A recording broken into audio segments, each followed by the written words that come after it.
Magagawa mo bang husgahan at maliitin ng isang tao dahil lamang sa kanyang hindi maayos na kasuotan?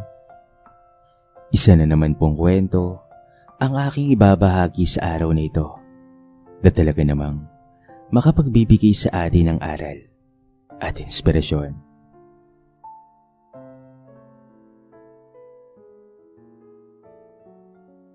Mainit ang araw sa Makati. At sa gitna ng mga taong naka-Amerikana at mamahaling kasuotan, may isang lalaking tila hindi kabilang sa lugar. Ito ay si Elias. Kuskusin, amoy araw, bitbit ang lumang backpack na nanlilimahid sa dumi at alikabok, ay naglalakad papunta sa isang sikat at mamahaling tindahan ng mga alahas. Lumapit siya sa pintuan ng Casa de Oro, isang high-end na jewelry shop na kilala sa buong bansa. Pagpasok pa lamang niya, agad na siyang sinundan ng mga mata ng mga staff, mga mata ng panghusga, pati na rin ng pangmamaliit. "Excuse me, sir." Agad na salubong ng receptionist. Halos hindi pa siya nakakatapak ng maayos sa loob. "For customer only po tayo." Ngumiti si Elias, pero walang ngiti na bumalik sa kanya. "Gusto ko lang sanang tumingin ng singsing. Pangregalo po sana." Napatingin ang receptionist sa kasama niya, sabay kindat dito. Isang babaeng staff ang napailing, sabay bulong. "Nako, baka magnanakaw pa yan. Tignan mo nga ang itsura oh." Hindi siya pinansin ni Elias. Tahimik siyang lumapit sa isang display na puno ng mga kumikinang na gintong alahas. May isang singsing doon. Simple pero elegante. Ganitong klase ang nais niyang ibigay noon pa man. Pero huli na. Wala na ang taong nais niyang regaluhan. Sir, hindi po ito kayo kaya. Kung hindi po kayo bibili, baka pwedeng sa labas na lang po tayo." Malamig na sambit ng guard na lumapit na rin sa kanya. Dama ni Elias ang mga matang nanunuya. Ramdam niya ang init ng kanilang panghusga, ngunit hindi siya umalis. Sa halip, lumingon siya sa receptionist at marahang bumuntong hininga. "Hindi ba pwedeng tumingin kahit sandali?" Ngunit sa halip na sagot, isang sales lady ang biglang lumapit, dala ang tray ng singsing. "Ano po bang hanap nyo? Baka gusto nyong magsukat?" Sarkastikong tanong nito. Isang singsing sana na may emerald. Yung bagay sa babaeng mabait at matalino. Yung babaeng kahit kailan ay hindi ko malilimutan." Napangiti ang sales lady, ngiting may halong pang-asar. "Sir, alam niyo po ba kung magkano ang singsing na yan? $500,000 po yan." Tahimik lamang si Elias. Kinuha niya ang kanyang lumang backpack. Inilapag ito sa isang upuan at dahan-dahang binuksan. Isang katahimikan ang bumalot sa buong tindahan. Mula sa loob ng lumang bag, sa isang inilabas na Elias ang makakapal na bungkos ng mga tig-1,000 piso. Malulutong pa ang mga ito. Nakaipit pa sa mga resibo ng bangko. Ilan sa mga staff ay natigilan. Ang receptionist ay napamulagat. "Gusto ko lang talagang bumili," ani ni Elias, habang inilalapag ang pera sa mesa. "Hindi naman siguro kasalanan kung gusgusin ang damit ko, hindi ba?" Biglang naging abala ang mga staff. Ang sales lady na kanina ay nangaasar, ngayon ay abalang inaayos ang display. "Sir, pasensya na po kanina ha. Anong size po ba ng daliri ang pagbibigay nyo? May mga bago po kaming design na baka magustuhan nyo po." Ngunit tumingin lamang si Elias sa singsing na may emerald. "Ito lang, kasi ito ang gusto niya dati. Pero hindi ko agad nabili. Kasi..."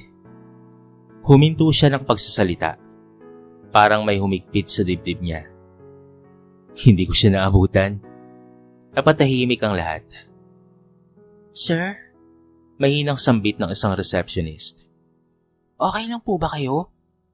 Napayuko si Elias. Sa dami ng pera sa harapan niya, sa mamahaling alas sa paligid, tila siya pa rin ang pinakamahirap sa buong lugar. Hindi sa panlabas, kung hindi sa puso. Alam niyo bang dati, tinanong ko minsan ng Diyos, bakit ba ako isinilang kung wala rin naman akong halaga? Napatingin ang mga tao sa kanya. Hindi na mata ng panghusga, kung hindi pag-uusisa. Pero sa kabila ng lahat, may isang taong naniwala sa akin. Siya ang nagbigay ng dahilan para bumangon ako. Siya ang nagpatunay na kahit ang tulad kong galing sa basura ay pwede palang maging ginto. At sa puntong iyon, ang binatang gusgusin ay ngumiti. Hindi ngiting tagumpay, kung hindi ngiting may halong lungkot. Ngiting may bigat ng isang nakaraan na masakit balikan. Hindi kaagad kinuha ni Elias ang singsing. Tinitigan niya na muna ito. Tila ba inuukit sa kanyang alaala ang bawat detalye. Bawat liwanag ng batong emerald. Sa likod ng ningning nito, bumabalik ang mga alaala. Mga alaalang pilit niyang nililimot. Ngunit muling bumabalik sa tuwing tumitingin siya sa katulad ng alahas na ito. Nagbalik tanaw si Elias mula sa 13 taon ang nakakalipas. Isang binatilyo ang nakupo sa gilid ng kalye. Marumi, nanghihina sa gutom, at nilalamig.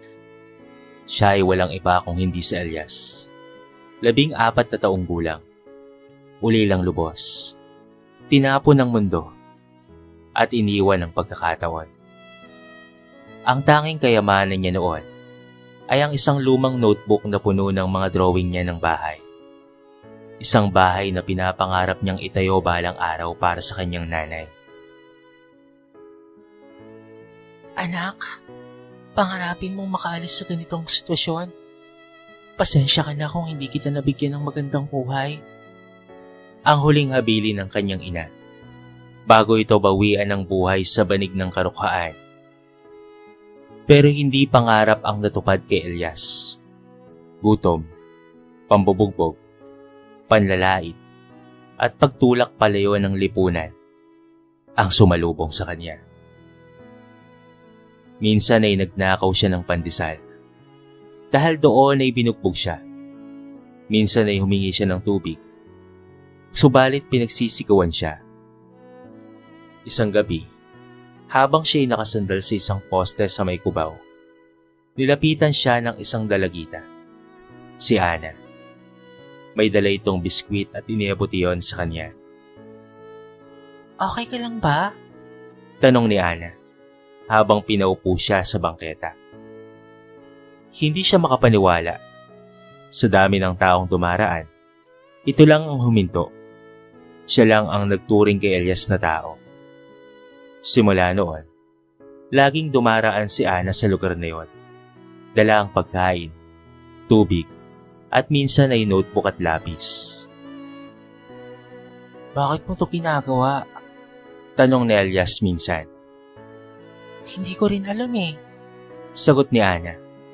Pero sabi ng lola ko, kapag may nakita kang taong mas nangangailangan kaysa sa'yo, ay huwag mo siyang lagpasan. Unti-unting bumangon si Elias dahil kay Ana. Tinuruan siyang bumasa, magsulat, gumawa ng resume, at mag-apply ng trabaho. Minsan tinanong siya ni Ana, Anong pangarap mo, Elias? gusto kong magkaroon ng sariling negosyo, yung kahit isang karinderya lang. Tapos gusto ko ring balikan lahat ng mga nagmaliit sa akin. Hindi para gumanti, kung hindi para sabihin sa kanilang hindi lang sa itsura na susukat ang pagkatao ng isang tao. Ngunit tulad ng maraming magandang bagay sa mundo, ay meron ding katapusan. Isang araw, hindi na dumaan si Ana. Hindi na siya bumalik kinabukasan o sa mga sumunod pang linggo. Hanggang sa may kumalabit sa kanya. Isang matandang babae. Anak, ikaw ba si Elias? Yung tinutulungan ng apo kong si Ana. Tumango naman si Elias. Pasensya ka na anak. Si Ana, na-aksidente. Hindi na siya umabot sa ospital. Para siyang pinagbagsakan ng langit at lupa. Walang huling paalam. Walang huling yakap. Walang huling ngiti. Pero may iniwang liham si Ana. Huling mensahe ng babaeng nagbigay sa kanya ng pag-asa. Elias, kung binabasa mo to, baka wala na ako. Pero gusto kong ipangako mong hindi ka titigil ha. Na balang araw, makikita ka nilang lahat na hindi lang ang itsura mong may halaga. Kung hindi ang buong pagkatao mo, pangarapin mong mataas. Kahit pa ang paa mo'y nasa putikan. Nagmamahal, Ana. Bumalik na nga si Elias sa kasalukuyan mula sa kanyang pagbabalik tanaw. Pinunasan ni Elias ang luha sa gilid ng kanyang mga mata habang ang mga staff ng tindahan ay tahimik lamang na nakikinig. Pagkatapos ay kinuha niya ang emerald ring. Ito ang singsing na bala kong ibigay sa kanya noong bala ko pa siyang ligawan. Sir, Bulong ng manager ng tindahan. mahal po talaga ang singsing na yan. Pero kung gusto niyo po, pwede namin kayong bigyan ng discount at may libreng engraving po. Baka gusto niyo pong ipaukit ang pangalan niya. Ngumiti si Elias. Pwede bang ganito na lang ang ipalagay? Sabay abot ng maliit na papel. Pinasa ng engraver ang sulat. Sa babaeng hindi lang nagturo sa akin magmahal, kung hindi binuhay akong muli. Matapos bayaran ng singsing na may emerald na alay kay Ana, nilisan na nga ni Elias ang tindahan. Naiwan sa loob ang mga taong tila hindi pa rin makapaniwala sa mga nasaksiyan nila. Ang lalaking kanina lamang ay gusgusin at pinagtatawanan. Ngayon naging larawan ng isang taong hindi kailanman dapat hinuhusgahan. Habang naglalakad si Elias sa kahabaan ng Ayala Avenue, hindi niya maiwasang mapangiti ng mapait. Sa bawat hakbang, bawat kalansing ng singsing sa loob ng kahon, ramdam niyang may kasamang mga paalala mula sa kahapon. Sa ilalim ng maruming damit at alikabok sa muka, ay may isang pusong dumaan sa apoy at lumaban. 10 taon na ang nakalipas. Matapos mawala si Ana, nangako si Elias sa sariling hindi siya titigil. Namasukan siya bilang isang construction worker, kargador sa palengke, at minsan kahit tagaugas ng pinggan sa mga karinderya. Lahat ng kita niya noon ay iniipon niya. Nagbukas siya ng maliit na tindahan ng gulay. Lumaki ito bilang isang sari-sari store. Nagtayo siya ng maliit na karinderya. Isang araw, naisipan niyang magbenta ng bottled chili oil. Simpleng produkto, pero matindi ang tama. Tinawag niya itong Ana's Fire. Sa unang buwan, 10 bote na ang naibenta niya. Sa loob ng 2 taon, naging daan-daan ang bote kada linggo. Hanggang sa makilala siya ng isang food distributor. Gusto mo bang i-franchise to? Tanong ng negosyanteng yon. At mula nga noon, nagbago na ang takbo ng buhay niya. Mula sa barong-barong, lumipas siya sa maliit na kondo. Sa halip na balde ang ginagamit niyang panghalo ng chili oil, ay nagkaroon na siya ng sariling planta. Mula sa dating kariton, ngayon ay naging cargo van. Mula sa kanya lang, naging dandan ngayon ng mga empleyado. Sa edad na 20 ay naging CEO siya ng Fire of Hope Incorporation. Isang kumpanyang hindi lang nagbebenta ng produkto, kung hindi nagtataguyod ng mga katulad niyang galing sa lansangan. Muli siyang nagbalik sa kasalukuyan. Isang araw, muling bumisita si Elias sa iisang lugar kung saan dati siyang natutulog. Sa ilalim ng waiting shed sa Cubao. Sa parehong lugar kung saan siya unang kinausap ni Ana. May dalang pagkain si Elias, may dalang tubig, at isang maliit na notebook. May nakaupo roon na isang batang lalaki. Marumi, at tila gutom na gutom at pagal. Anong pangalan mo, iho? Tanong ni Elias. Junjun po. Mahina nitong sagot. Gusto mo bang magbasa? Marunong ka ba? Umiling ang bata. Kinuha ni Elias ang notebook. Sige, tuturuan kita. Pero bago yan, sabay abot ng sandwich at tubig. Kain ka muna ha. Napangiti ang bata. Doon ay muling nakita ni Elias ang kanyang dating sarili. Isang linggo ang lumipas. Nagdesisyon si Elias na gumawa ng foundation na magtuturo sa mga batang lansangan. Tinawag niya itong Project Ana, isang proyektong magbibigay ng edukasyon, pagkain, at tirahan sa mga batang walang tahanan. Hindi ako bayani dito, aniya sa isang interview. Sila nga akong taong minsay, pinulot sa lansangan. Ang totoo, may isang babaeng nagligtas sa akin. Siya ang totoong dahilan kung bakit ako buhay ngayon. Naging viral ang interview. Ang larawan ng isang gusgusing lalaki na tinaboy sa isang jewelry store. Ngayon ay tampok na sa mga magazine. Bilang isa sa mga pinakamagagaling na young entrepreneur sa bansa. Isang araw sa parehong jewelry shop, bumalik si Elias. Pero ngayon, suot niya na ang simpleng suit. Hindi designer brand, pero malinis at elegante. Sa kanyang tabi ay isang bata. Ito ay si Junjun. Ngayon ay malinis at may maayos ng pananamit habang ito ay nakangiti. Agad na lumapit ang manager. Sir Elias, welcome back po. Kami po ang nagbabantay ngayon. Napalitan na po ang buong staff. Pinag-resign na po namin ang lahat ng nanghusto sa inyo noon. Ngumiti si Elias. Wala na po akong sama ng loob. Ang mahalaga ay natuto tayong lahat. Nilapitan niya ang display at pinaturo si Junjun sa singsing na pinakagusto nito. Para kanina niyo po ibibigay, sir? Tanong ng bagong sales lady. Para sa kanya, sabay kindat kay Junjun. Kasi balang araw, alam kong magiging milyonaryo rin ito. Mas maaga pa kaysa sa akin. Nakangiting hayag ni Elias. Maraming ang humanga kay Elias sa kanyang pag-angat. Pero kakaunti lang ang nakakaalam ng kanyang tunay na pinagdaanan. Nang bawat gabi ng gutom, ng pagkabasag ng loob, at ng mga panahong halos mawala na siya ng pag-asa.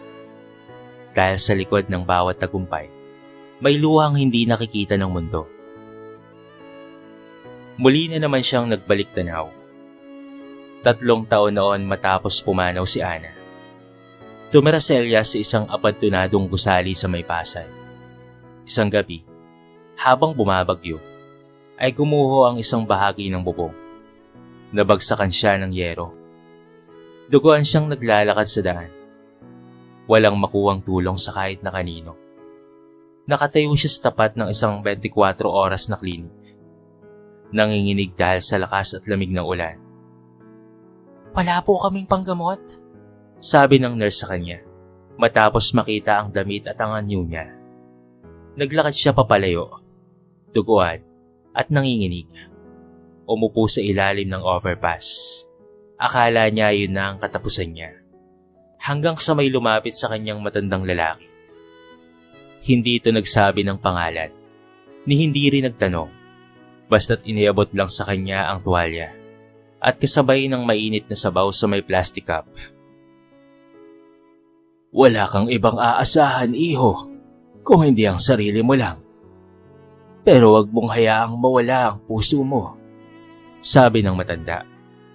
Kinabukasan ay nagising siyang may nakalagay na 500 sa tabi niya. Ang sabaw, ang tuwalya, at ang perang iyon. Yun ang naging simula ng kanyang bagong lakas. Mula noon, sinimulan niya ang tinatawag niyang Invisible Angels List. Isang listahan ng mga taong kahit isang beses lang ay naging ilaw sa dilim ng buhay niya. Hindi man niya sila lahat makilala, pero bawat isa sa kanila ay nakaukit sa kanyang puso. Pagkaraan ng 5 taon sa kanyang pagbabalik tanaw, si Elias ay nagkaroon ng 2 planta, 3 opisina, at isang team na binuo ng daan-daang empleyado. Kalahati sa kanila ay ang dating palaboy na katulad niya. Tuwing linggo ay bumibisita siya sa mga lansangan. Dala ang mobile van ng Project Ana para mamigay ng mga pagkain, magbigay ng libreng check-up at magturo ng basic education. Isa sa mga batang madalas niyang matulungan ay si Lara. Isang 10 taong gulang na ulilari, matalino, masayahin, pero sa mata nito ay mayroong lungkot na pamilyar sa kanya. Kuya Elias, Minsang tanong ni Lara. paano po ba maging katulad nyo?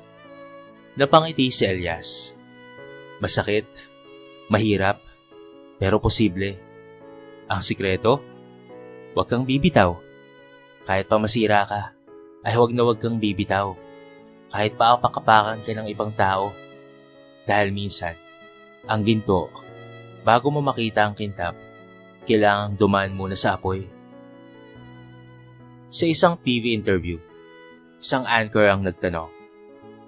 Mr. Elias, may pera ka na, may pangalan na, may negosyo. Pero bakit parang laging may lungkot sa mga mata mo? Tahimik si Elias. Tumingin siya sa kamera. Alam mo, sa bawat tagumpay ay mayroong kapalit.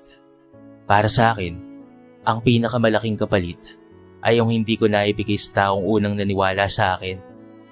Huminga siya ng malalim. Ang buhay ay hindi paligsahan kung sino ang pinakamayaman. Para sa akin, ang tunay na yaman ay yung kakayahang magbago ng buhay ng iba.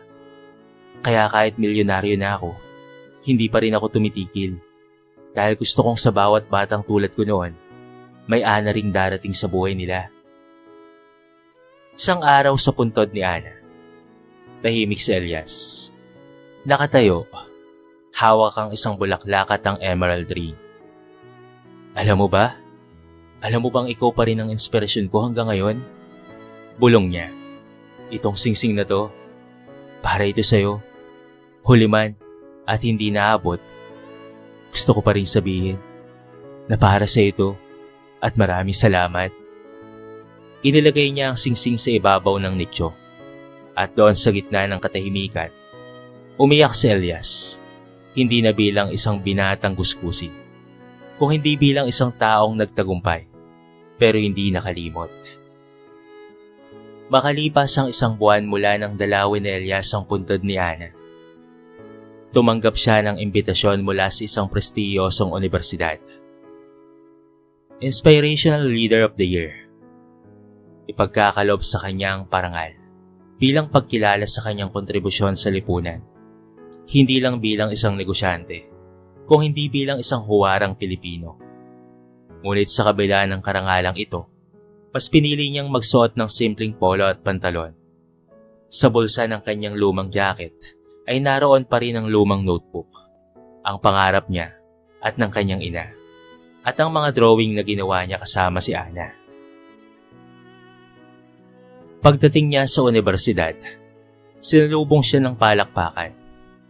Ang dating binatang tinatapoy sa kalsada, ngayon pinagkakaguluhan at hinahangaan. Umakit siya ng entablado. Tumahimik ang lahat. Magandang gabi po sa inyong lahat. Panimula niya. Dahan-dahan ang bawat salita. Maraming salamat po sa parangal na ito. Pero hayaan niyong ikwento ko sa inyo ang tunay na sukatan ng kayamanan. Naglabas siya ng larawan, isang luma at kupas na litrato ni Ana at ng kanyang ina. Sinulyapan niya na muna ito ng ilang segundo bago nagpatuloy. Ang unang kayamanan ko ay ang pagmamahal. Yung pagmamahal ng isang ina na kahit mamatay sa hirap ay siniksik sa utak ng anak niya na anak, may pag-asa pa. Pangalawa ay tiwala. Tiwala ng isang estrangherong babae. Sa kabila ng dumi ko sa katawan, pinili pa rin makita ang puso ko. At ang pangatlo, pananampalataya. Hindi sa reliyon, kung hindi sa sarili. Kasi walang ibang lalaban para sa'yo, kung hindi ikaw lang rin. At panghuli ay ang tunay na paniniwala sa Diyos. Tumahimik siya sandali. Pero ang pinakamasakit sa lahat ay ang pag-abot ng mga pangarap na hindi mo maibabahagi sa mga taong naging dahilan kung bakit ka nangarap at kung bakit ka nagsimula. Makalipas ang ilang araw, nagtungo si Elias sa isang liblib na baryo sa Nueva Ecija. Nabalitaan niyang doon na nakatira ang matandang lalaki na minsang tumulong sa kanya. Hindi siya sigurado kung ito nga iyon. Pero may matandang vendor sa gilid ng kalsada. Nagbebenta ito ng tinapa at salabat. Manong, tanong ni Elias, naalala niyo po ba yung batang duguan na binigyan niyo ng sabaw sa may Pasay noon? Napatahimik ang matanda at umiling. Pasensya ka na, iho. Marami na akong tinulungan noon, kaya hindi ko na maalala. Hindi ko na maalalang lahat. Pero sa Elias, ay natatandaan niya pa ang mukha ng matandang iyon. Matagal na panahon man ang lumipas. Ngumiti si Elias. Pero ako, Manong, hindi ko kayo makakalimutan. Inayabot niya ang isang sobre. Nagtaka naman ang matanda. Para saan to? Para sa inyo po. Gusto ko po kayong bigyan ng munting tindahan. Gusto ko po kayong mabigyan ng komportabling buhay. Napaluha ang matanda. Ako, hindi ko ito inaasahan. Noong mga panahong pong walang tumulong sa akin, kayo po ang naging anghel ko. Kayo ang dahilan kung bakit nabuhay pa ako kinabukasan. Yumakap ang matanda kay Elias, sabay higbi. Maraming salamat sa iyo, iho. Ilang linggo pa ang lumipas. Sa bagong headquarters ng Fire of Hope Incorporation, may malaking tarpaulin sa labas. Hindi nasusukat sa kasuotan ang halaga ng isang tao. Nakasulat sa tarpaulin. Ito na ang bagong kampanya ni Elias. Pumupunta sila sa iba't ibang lugar upang magbigay ng makeover, seminar, at pati na rin business training sa mga street vendors at pati na rin sa mga informal workers. Kasama niya si Junjun, na ngayon ay isa ng scholar ng foundation. Kuya Elias, bulong ni Junjun, habang naglalakad sila sa isang outreach event. Bakit po ginagawa to kahit pagod ka na? Dahil hindi mo kailangang maging milyonaryo para tumulong. Pero dahil naging milyonaryo ako, mas marami akong pwedeng maabot at ayokong masayang ang pagkakataong yon. Sa huling bahagi ng taon, naglabas ng libro si Elias, Kuskusing CEO, at ang isang singsing. Ito ay kwento ng kanyang buhay. Sa loob nito'y buong-buo ang kwento niya. Ang kahirapan, ang panlalait, ang pagkamatay ni Ana, ang mga taong tumulong sa kanya, at ang kanyang ina, maging ang kanyang tagumpay. Sa huling pahina ay nakasulat doon ang mga salitang, kung ikaw ay nasa putikan ngayon, hindi ibig sabihin ay doon ka na mananatili. Pwede kang tumayo, pwede kang mangarap, at oo, pwede kang magtagumpay. Hindi kailangan ng mamahaling sapatos para makarating sa tuktok. Ang kailangan ay matatag na loob at pusong hindi sumusuko. Lumipas ang mga taon at ang pangalan ni Elias ay hindi na lamang bastang pangalan ng isang CEO. Isa na siyang simbolo ng pag-asa ng pagbabago. Mula sa mga eskinita hanggang sa mga boardroom, binago niya ang pananaw ng lipunan patungkol sa gusgusin. Isang gabi sa bahay ampunan ng Project Ana, tahimik si Elias habang pinagmamasdan ng mga batang natutulog. Naroon si Junjun, si Lara, at ang daan-daan pang mga batang parang siya noon. May sugat sa nakaraan, pero may ningning pa rin sa mga mata. Sa kanyang tabi ay ang matandang direktor ng foundation.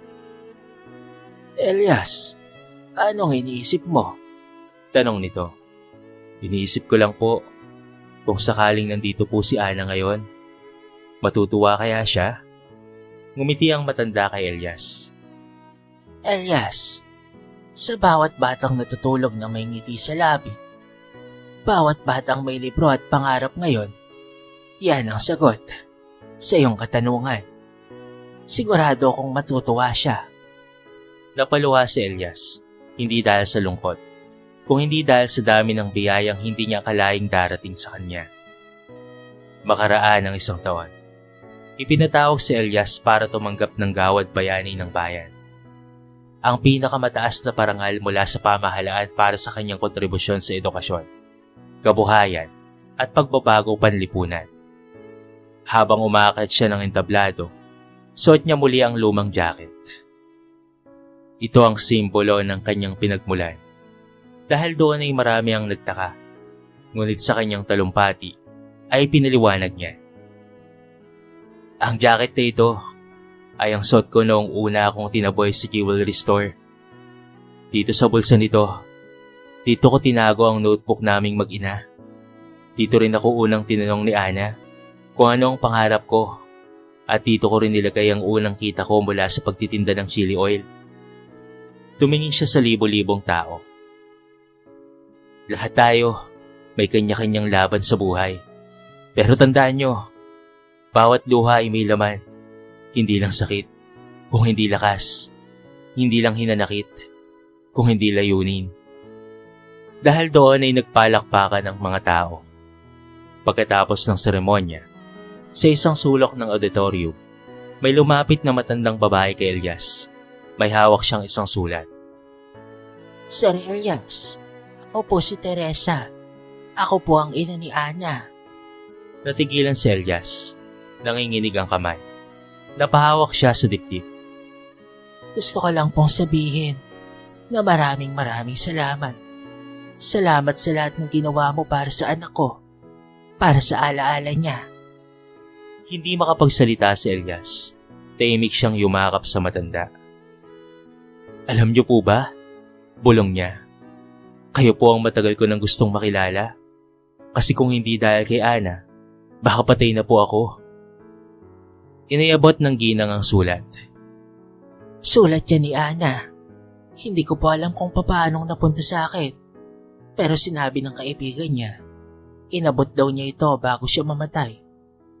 Binuksan ni Elias ang sulat. Nanginginig ang kamay. Elias, alam kong hindi mo na ito mapapasa, pero isusulat ko pa rin. Sa mundong puno ng panghusga, ikaw lang ang taong nakita ko, hindi bilang madungis, kung hindi bilang tao. Alam kong balang araw ay magtatagumpay ka. Kung sakaling hindi ako makarating sa dulo ng kwento mo, gusto kong malaman mong mahalaga ka. Hindi kita kilala ng matagal, pero sapat na ang isang araw para mapaniwala kung may pag-asa pa ang mundo. Maging mabuti ka, at kapag nasa tukto ka na, sana tulungan mo rin ang iba. Hanggang sa muli, kung sakali. Ana. Bumuhos ang mga luha ni Elias. Nanginginig ang kanyang mga labi. Pero siya ay nakangiti. Hindi siya makapaniwala na mababasa niya pa ang matagal lang sulat sa kanya ni Ana. Ginawa ito ni Ana bago pa man siya maaksidente. Mahilig kasi talagang magsulat ang dalagita. Yun ang unang beses na may nagsabi sa akin na mahalaga ako. Bulong niya. At yun ang dahilan kung bakit hindi na ako bumitaw mula noon. Isang dekada pa ang lumipas. Si Junjun ay isa ng matagumpay na entrepreneur. Si Lara naman ay isa ng guro. Si Elias ay nanatiling simpleng namumuhay. Patuloy na tumutulong. Patuloy na bumabalik sa mga lansangan. May araw-araw siyang panata. Ang isang taong matutulungan at isang batang maiaahon. At higit sa lahat, isang pusong pagagaangin. Sa kanyang bagong tahanan, sa isang sulok ng kanyang sala, nakalagay sa loob ng glass frame ang mga sulat ni Ana, ang lumang notebook, at ang emerald ring na dapat sana'y ibibigay niya kay Ana. Ang kwento ni Elias ay hindi lamang kwento ng tagumpay. Ito ay kwento ng pagmamahal, ng kabutihan, at ng katotohanang hindi mo kailanman malalaman ang halaga ng isang tao base sa itsura niya. Sa mundong puno ng ingay, paalala sa ating lahat. Bawat tao ay may kwento. Bawat luha ay may laman. At bawat puso ay may kakayahang magbago ng mundo. Dito na po nagtatapos ang ating maiksing kwento sa araw na ito. Sana po ay nagustuhan nyo. Kung nagustuhan nyo, baka naman pwedeng pakilike at share. Kayo mga kabarangay, anong masasabi nyo sa ating kwento sa araw na ito? I-comment nyo naman sa baba ang inyong mga reaksyon at babasahin natin ang lahat ng yan. Kung bago ka pa lamang sa ating channel, baka naman pwedeng pakihit ang subscribe button at bell notification button para palagi kang updated sa mga bago nating upload na katulad nito. So paano mga kabarangay? Hanggang sa muli, thank you so much and peace out.